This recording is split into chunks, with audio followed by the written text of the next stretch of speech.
बहनों और भाइयों, मैं आपको एक बात और कहना चाहता हूं। मैं आपसे एक बात और कहना चाहता हूं। जो यहां पर आम आदमी पार्टी की सरकार और आम आदमी पार्टी जो लगातार कह रही है, ये लगातार एक बात को कह रही है कि इन्होंने यहां पर बिजली दी है। बहनों और भाइयों, एनडीएमसी का क्षेत्र जहां बिजली मिलती है 24 घंटे, वह गृह मंत्रालय और शहरी विकास मंत्रालय भारत सरकार के अंतर्गत आता है। शेष दिल्ली में पावर कट देश के किसी भी बड़े महानगर से, किसी भी नगर से ज्यादा पावर कट है। मैं कह सकता हूं उत्तर प्रदेश की आबादी 25 करोड़ की है। हर जिला मुख्यालय को 24 घंटे की बिजली आज के दिन पर हम दे रहे हैं और बिजली का पर यूनिट दाम उत्तर प्रदेश में एक सामान्य उपभोक्ता के लिए अगर है तो यह 3 से 3.5 रुपए है, इससे ज्यादा नहीं है। दिल्ली में यही 9 से लेके 10 रुपया है, यानी उत्तर प्रदेश से 3 गुना पैसा लेते हैं, लेकिन 24 घंटे बिजली यहां पर नहीं दे पा रहे हैं। बहनों और भाइयों, मैं केवल आपसे एक बात कहना चाहता हूं। जो लोग आपके साथ खिलवाड़ कर रहे हो, आपको जन सुविधाओं से वंचित कर रहे हो, दिल्ली की पूरी तस्वीर को बदसूरत कर रहे हो, राष्ट्रीय सुरक्षा के साथ खिलवाड़ कर रहे हो, ऐसे लोगों को सत्ता में दोबारा आने का कोई अधिकार नहीं होना चाहिए, कोई अधिकार नहीं होना चाहिए। आज आपके सामने भारतीय जनता पार्टी की डबल इंजन की सरकारें आपके पास काम करती हुई अगल बगल के राज्यों में नजर आ रही है। उत्तर प्रदेश है, हरियाणा है, राजस्थान है, मध्य प्रदेश है, छत्तीसगढ़ है। इन सभी राज्यों में जाकर के देखो। मैं कल एक न्यूज पढ़ रहा था कि पंजाब की कुछ बहनें आम आदमी पार्टी के कार्यालय का घेराव की है, श्री अरविंद केजरीवाल के घर का घेराव की हैं और ये इस बात को लेके कही हैं कि जो वायदा किया था इन्होंने पंजाब में सरकार बनाने के पहले कि 1000 रुपया हर महिला को देंगे, ये दिया ही नहीं और वे महिलाएं इसलिए घेराव करने के लिए आई थी। इन्होंने यहां पे दिल्ली में भी घोषणा की कि मुल्ला और मौलवी को यहां पर पहले से ही ये लोग वेतन देते थे। आज दिल्ली की आर्थिक स्थिति इतनी बदहाल कर चुके हैं कि उनको भी कई महीनों का नहीं मिला और जब वहां से हो हल्ला शुरू हुआ तो इन्होंने उसको डाइल्यूट करने के लिए कहा कि हम पुजारियों को भी देंगे। बहनों और भाइयों, मैं पूछना चाहता हूं अरविंद केजरीवाल जी से और उनकी पूरी टीम से, क्या किसी मंदिर के सुंदरीकरण की कार्य योजना को उन्होंने कभी आगे बढ़ाया? कभी बढ़ाया? मॉडल देखना हो तो आइए काशी में काशी विश्वनाथ धाम को देखिए। मॉडल देखना हो अयोध्या में श्री राम जन्मभूमि पर भगवान राम के भव्य मंदिर के मॉडल को देखो। मॉडल देखना हो तो प्रयागराज में आइए। प्रयागराज में महाकुंभ के आयोजन स्थल को देखो। आस्था का सम्मान ऐसे होता है। 1000 से अधिक ऐसे विरासत से जुड़े हुए धार्मिक और आध्यात्मिक स्थलों के पुनरुद्धार और सुंदरीकरण का कार्य के लिए उत्तर प्रदेश के अंदर चल रहा है या पूरा हो चुका है। बहनों और भाइयों, यहां पर आम आदमी पार्टी आपकी भावनाओं के साथ खिलवाड़ कर रही है, लेकिन वे भत्ता देने की बात और मानदेय देने की बात करते समय भूल गए कि उन्होंने बौद्ध मठों से जुड़े हुए भंतों को छोड़ दिया है। बनते भी पाए इसकी उनको चिंता नहीं।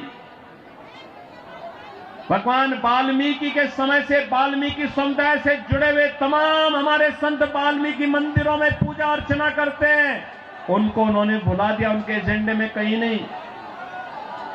आम आदमी पार्टी के एजेंडे में रविदासी मंदिरों के पुजारी नहीं है। यानी आज भी इनकी तुष्टीकरण की जो पॉलिसी चली आ रही है, बांटो और राज करो की पॉलिसी चली आ रही है, वह अभी भी मानदेय और सरकारी पैसे से उस मानदेय या भत्ता देने में भी उसमें ये लोग परहेज नहीं कर पा रहे हैं। और इसीलिए तो मैं आप सबसे कहना चाहूंगा कि बहनों और भाइयों, आज प्रधानमंत्री मोदी जी के नेतृत्व में हम एक नए भारत का दर्शन कर रहे हैं।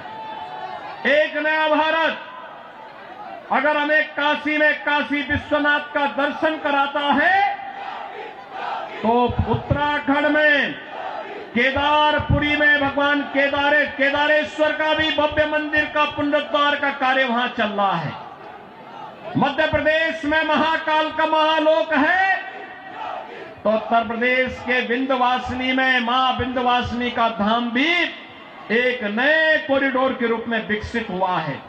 अयोध्या में 500 वर्षों के बाद फिर से रामलला विराजमान हो गए हैं। और इस अवसर पर मैं आप सबसे अपील करना चाहूंगा, यह समय है, जैसे उत्तर प्रदेश डबल इंजन सरकार का लाभ प्राप्त कर रहा है, एक साथ एक स्वर में सभी सरकारें मिल करके विकास को ध्यान में रख करके, युवाओं के भविष्य को ध्यान में रख करके, अन्नदाता किसानों के भविष्य को ध्यान में रख करके, बहन और बेटियों की सुरक्षा को ध्यान में रख करके, व्यापारियों की सुरक्षा को ध्यान में रख करके अपना कार्य कर रही है।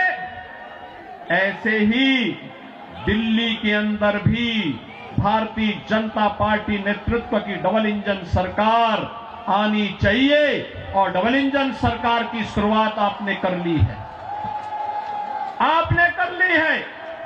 याद करिए, जब से अरविंद केजरीवाल और उनके मंत्रियों को भ्रष्टाचार के मामले में जेल में बंद किया गया था, जेल से जमानत पे छूटने के बाद इन्होंने कहा था कि जनता जनार्दन फैसला करेगी। अरे जनता जनार्दन ने तो लोकसभा चुनाव में फैसला कर लिया है। दिल्ली में 100% रिजल्ट प्रधानमंत्री मोदी जी के साथ रहा। चंदौलिया जी को आपने यहां से अपना सांसद चुन करके भेजा है, देश की संसद में भेजा है। तो जनता जनार्दन तो अपना फैसला कर ही चुकी है।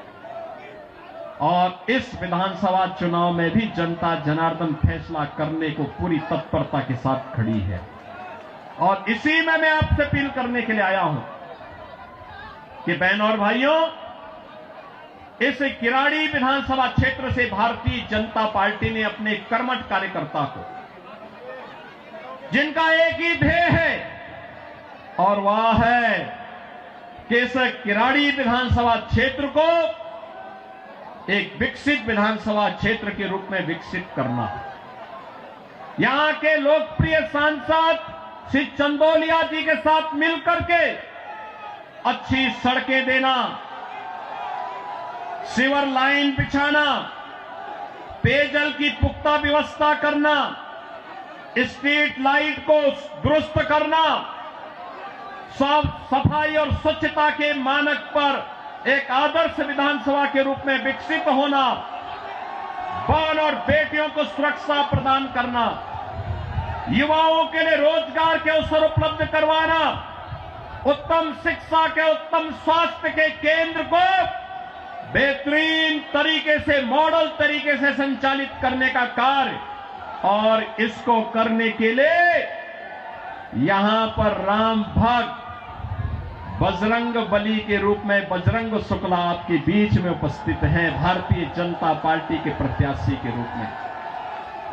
मेरी आप सबसे अपील है कि डबल इंजन सरकार से ही दिल्ली की कायाकल्प होगी और डबल इंजन सरकार के प्रतिनिधि के रूप में बजरंग शुक्ला को दिल्ली विधानसभा में चुन करके भेजे। आप सब भेजेंगे? भेजेंगे? जनता जनार्दन का आशीर्वाद इस बजरंग शुक्ला को प्राप्त होगा।